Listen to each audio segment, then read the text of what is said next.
Bonjour, dans cette vidéo, nous allons voir comment utiliser le théorème de Pythagore. Première chose, dans quel cas utilise-t-on le théorème de Pythagore? Eh bien, le théorème de Pythagore sert à trouver une longueur manquante dans un triangle rectangle. Il est donc important de savoir que nous travaillons dans un triangle rectangle. Comment reconnaît-on un triangle rectangle? Eh bien, c'est simple, il possède un angle droit. Deuxième chose à savoir sur les triangles rectangles, c'est quand on va parler de l'hypoténuse. L'hypoténuse, c'est le côté le plus long du triangle rectangle qui se trouve en face de l'angle droit. Alors, que nous dit le théorème de Pythagore? Donc, nous travaillons bien évidemment toujours dans un triangle rectangle, avec l'hypoténuse qui se trouve juste en face de cet angle. Nous allons ici écrire une égalité, l'égalité qui va décrire le théorème de Pythagore. Dans la première partie de l'égalité, nous allons inscrire cette hypoténuse, donc ici représentée par les lettres x et z. Donc la longueur de xz au carré va être égale, et là on va prendre les deux autres côtés, xy, toujours au carré, plus, puisque c'est une somme, et l'autre côté yz au carré. Ce qui nous donne que le carré de la longueur de l'hypoténuse est égal à la somme des carrés des longueurs des deux autres côtés. Et ces côtés-là peuvent être écrits dans n'importe quel ordre. Donc en une phrase, le théorème de Pythagore, c'est le carré de la longueur de l'hypoténuse est égal à la somme des carrés des longueurs des deux autres côtés. Ce qu'il faut maîtriser avant de pouvoir appliquer le théorème de Pythagore. Tout d'abord, ce sont les différents carrés parfaits qu'il faut connaître par cœur. Donc, un carré parfait, c'est quoi? Ce sont les nombres qui résultent du carré des entiers. Donc 1 au carré, 2 au carré, 3 au carré, etc. Ces nombres sont 1, 4, 9, 16, 25, 36, 49, 64, 81, 100, 121, 144, 169, 196, 225 et plus si besoin. Ici, je m'arrête à 15 au carré. Ces nombres-là, ces 15 premiers nombres, sont à connaître par cœur. Et cette deuxième ligne représente les carrés parfaits. Une deuxième chose qu'il faut maîtriser, c'est en fait le chemin inverse, donc pouvoir passer de la de la deuxième ligne à la première ligne. Donc là, on va parler de racine carrée. Racine carrée de 1, c'est 1. Racine carrée de 4, c'est 2. Racine carrée de 9, c'est 3. Donc on passe bien chaque fois de la deuxième ligne à la première ligne, etc., etc. Alors si maintenant, par exemple, je voudrais calculer la racine carrée d'un nombre qui ne fait pas partie de ces carrés parfaits, comment allons-nous faire?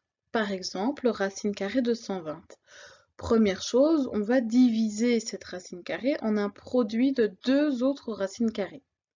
La première va être un nombre qui va se trouver dans les valeurs qu'on connaît.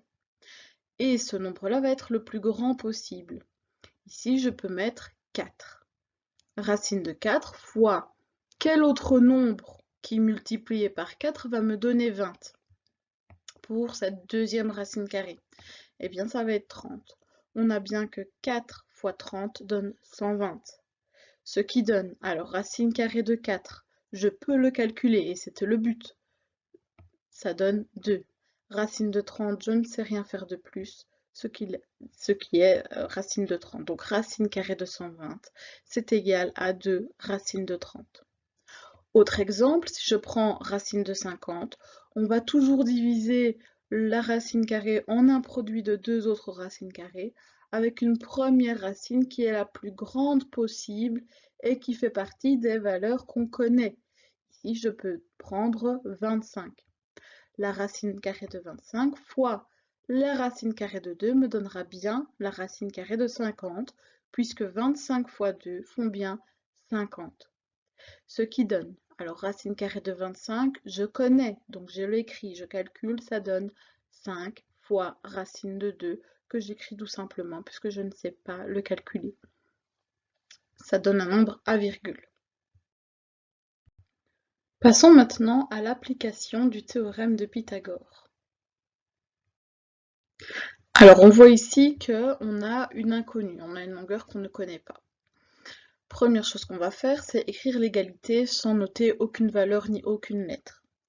Ensuite, on va repérer l'hypoténuse. Et cette hypoténuse, donc ce que je viens de mettre en rouge, on va l'écrire dans la première partie de l'égalité. Souviens-toi que juste avant, j'ai dit que la première partie de l'égalité, c'était l'hypoténuse au carré. Donc ici, je vais marquer IR. Et puis, je vais compléter les autres pointillés par les deux autres côtés, c'est-à-dire OR et IO. Maintenant, si tu mets IO et OR, c'est la même chose. Si tu mets RO et OI, c'est la même chose. Alors, IR au carré, je ne sais pas le calculer ni le remplacer, puisque c'est une valeur que je cherche. Donc, je le réécris, ce qui donne OR au carré. OR, je connais la valeur, c'est 12. Et je garde le carré. Donc j'ai bien OR au carré, ce qui donne 12 au carré. Plus, ça ne change pas, IO qui vaut 5 au carré. Ensuite, IR au carré, je ne connais toujours pas, donc je réécris, est égal 12 au carré, et là c'est important de connaître ces carrés justement pour pouvoir faire du calcul mental, c'est 144, plus 25 au carré, 5 au carré, pardon, 25 justement. Je continue, IR au carré vaut 169, donc j'additionne 144 à 25. Et là, il faut faire attention que ce qu'on cherche, c'est bien la longueur de IR et non de IR au carré. J'ai besoin de IR uniquement. Donc, je vais prendre la racine carrée de 169, ce qui me donne 13. Deuxième exemple. Nous avons ici l'inconnu, qui est la longueur du côté AB. Première étape, je réécris l'égalité, sans mettre aucune valeur ni aucune lettre. Deuxième étape, je repère l'hypoténuse, que je note dans la première partie de l'égalité, FB. Ensuite, je viens noter les deux autres côtés dans mon deuxième membre. Ensuite, je vais remplacer toutes les valeurs que je connais. FB, je connais, c'est 10. Donc FB au carré, c'est 10 au carré, est égal à AF, il vaut 4. Donc AF au carré, c'est 4 au carré. Plus AB au carré que je ne connais pas. On calcule 10 au carré, ça donne 100.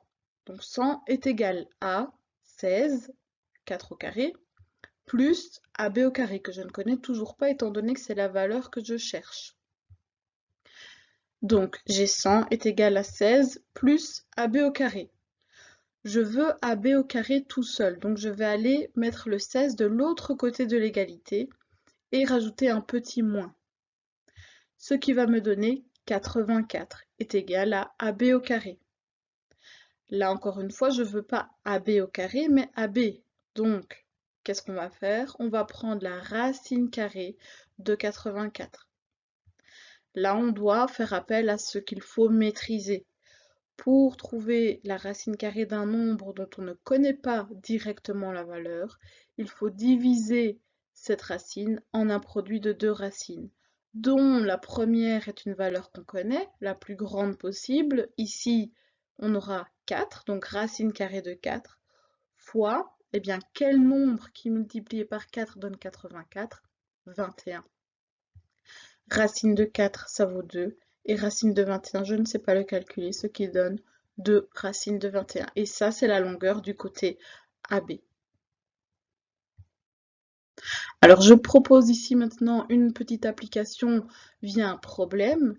Et je dis qu'une échelle mesure 10 mètres de longueur. On aimerait atteindre la hauteur d'un arbre de 5 mètres de haut. On sait que l'arbre mesure donc 5 mètres de haut. À quelle distance du pied de l'arbre faut-il poser l'échelle pour pouvoir atteindre le haut de l'arbre? Donc ici, il faut bien dans cette situation imaginer le triangle, bien sûr rectangle. Le rectangle, l'angle droit, il faut le poser au bon endroit. L'arbre, il tient normalement de façon perpendiculaire par rapport au sol. Donc l'angle droit ici est clairement visible.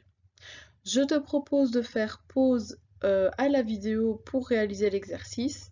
Moi, je veux te donner uniquement la réponse finale. Et la solution est 5 racine de 3.